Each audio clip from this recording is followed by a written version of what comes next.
نحمدہ و نصلی علی رسولہ الکریم اما بعد۔ دوستو، آج میں آپ کو شہلا نام کے معنی اور اس کے میننگ بتاؤں گا، لیکن اس سے پہلے چینل پر اگر نئے ہیں تو کائنڈلی سبسکرائب کر کے بیل آئیکن کو دبا دیجیے گا تاکہ میری ہر آنے والی ویڈیو بخوبی آپ تک پہنچ جایا کرے۔ تو چلیں آئیے شروع کرتے ہیں۔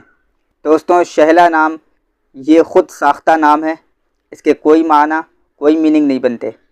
اگر اس کے نام کے دو ٹکڑے کر لیے جائیں، شہ اور لا، شاہ کہتے ہیں بادشاہ کو اور لا کہتے ہیں نہیں کو، تو یہ تو کوئی نام ہی نہیں ہوا۔ در حقیقت شہلا نام جو ہے یہ شعلہ سے بنا ہے۔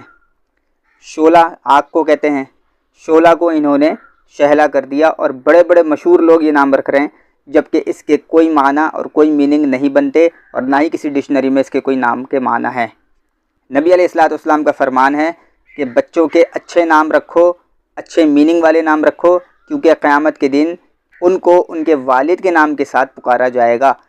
اب قیامت کے دن اگر ایسے لوگوں کو پکارا جائے جن کے نام کے کوئی معنی ہی نہیں بنتے، تو بتائیں یہ اس وقت پر شرمندگی کی بات ہوگی یا نہیں ہوگی؟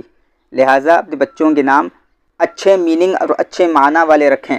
ایسے نام ہرگز نہ رکھیں جن کا کوئی معنی یا کوئی میننگ ہے ہی نہیں، یا خود ساختہ بنائے ہوئے نام ہے۔ یا یوٹیوب کے اوپر آپ کو ایسے بے انتہا نام مل جائیں گے جو کہ خود کے بنائے ہوئے نام ہیں اور ان کے کوئی معنی اور میننگ بنتے ہی نہیں، اپنی طرف سے معنی اور میننگ بنا کر ڈال دیے جاتے ہیں۔